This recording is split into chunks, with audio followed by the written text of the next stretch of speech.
Hiya, my name's Maria. I'm the Tobacco Dependency Treatment Lead at South Tees Hospitals. So I've been asked to come and talk about sort of our journey from when we started. So the main challenges when I first came into post was like, how do we actually identify the patients? Because we didn't know the scale, because as everybody, when you first go into post, it's like where do we start? And the only data we had was on discharges, and that was no good to us because it's 6 weeks post-discharge, they've already gone and we've missed the boat.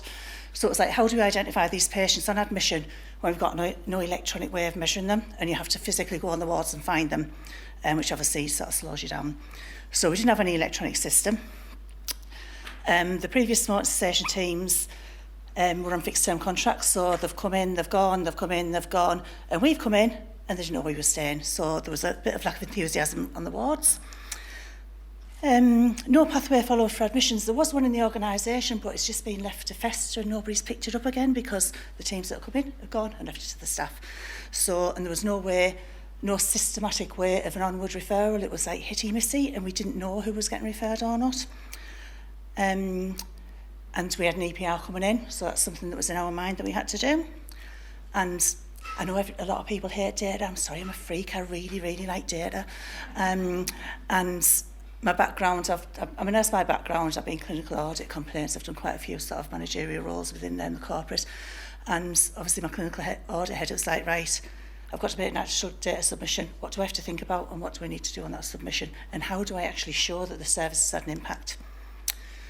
And then stakeholders, obviously. What did we need? Who did we need to back us up? Engage corporate management. You need to be in the right place. Previously, the teams haven't, to me, sat in the right place. We had one team sat in a state, so they weren't really sort of involved clinically at all. An engaged clinical lead.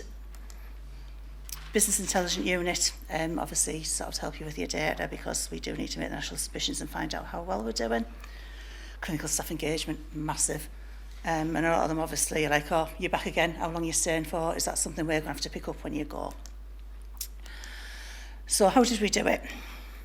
So we did a soft rollout, and it was partly thought out and partly sort of more look than management. It was like, well, actually, I can't get around to all the wards to see every single patient because I only had one advisor at the time. It's like, how do we find them? So we went to the acute admissions ward and found the smokers there, literally by going through the paperwork. And obviously we wanted to do it on a small scale to see that it worked. And we adopted a true opt-out service. So I've been in our organisation 29 years, so I know quite a lot of people around. And so if I don't know somebody who can do it, I know somebody who knows somebody who can do it.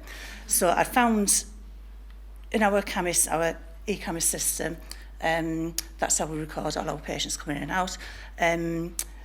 That was the only way I could think of identifying smokers on admission electronically, without putting extra burden on staff, because another thing is you go to the wards like, oh, you're going to make us do more work, aren't you? So you've got to think of something that's easy for them, that's quick and easy. And every project I've ever rolled out, I've tried to keep the admin burden within corporate rather than going to the wards. So I needed something that would give me a daily report of where the smokers were, without putting that extra burden on clinical staff. It helps with the engagement. Regular comms is great, but you have to keep on with it. You can't just sit on your laurels. Different campaigns targeting different times of the year. Going out to the wards, easy instructions how to do things. Consistency, the same message all the time. So it's that drip effect. So it becomes what we've all said, it's normal practice. You do this every day. And publicising how easy it is. It's like, it's not difficult, is it? Just fill in the paperwork, fill in the flag. And being visible. Our advisors are out there on the wards, they've got their own uniform, people know who they are, and now we're getting to the point where the clinical matrons are coming back saying, senior staff on the ward that helped with a difficult situation where we had a smoker who was kicking off and the staff were actually there and they actually helped calm the situation. And they have their own areas, the advisors, even though they go everywhere, they've got their own localised departments in the trust that they visit regularly, so they've built up that rapport. One of the ward clerks like, here's the fag nationals coming. They all have, they've got built up that good rapport, so they're more approachable. When we get people phoning us saying, can they talk to the individual advisors? And we had no EPR initially, so I knew the team, somebody on the team who was implementing EPR. And when I spoke to them, I was like, well, this is like sort of a national priority. Oh yeah, we're at the bottom of the list. I said, oh, it's an NHS long-term plan. We're going to save this much money, blah, blah. Right, I'll put you at the top. So we're actually on EPR as a mandatory field, but that's getting rolled out slowly across the organisation.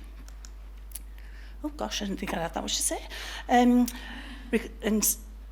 recorded the data from day one, looking at sort of what we had to submit nationally. So I've actually got data from when we started on August the 30th, 2022 to now, and with great support from the BIU for the submission. So how would you measure improvement when you've started from nothing? Really, really hard. You can only go on your national audit data, really.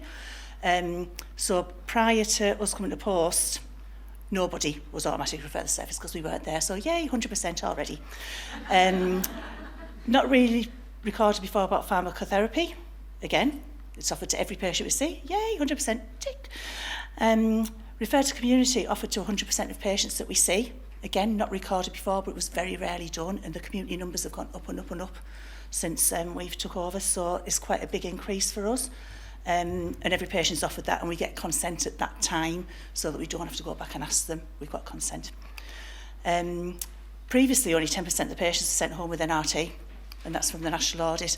Every patient, majority of patients are now, I'm not going to say every patient, the majority of patients are now sent home with 2 weeks. We're getting less and less reports of patients who are going home and telling us we haven't gone home with anything, or the community are telling us, so the majority are now, which is great. And this is like, I've just got one, this is the last slide we're in. It just shows our numbers. The blue line at the top is basically, I can't see on that graph, it's the volume of patients. So we can start from right down at the bottom in August 2022, up to now, we're up to like sort of average 300-ish patients a month they're actually recorded as smokers. And then the pink line is how many of those we see. We miss about 50 a month because they're out on Nature Hospital, they're having investigations, they're poorly, they're on the toilet, or they're out having a fag. So we miss around 50, but I am addressing that because we're actually going to send texts to those patients now. That's starting on the 1st of November.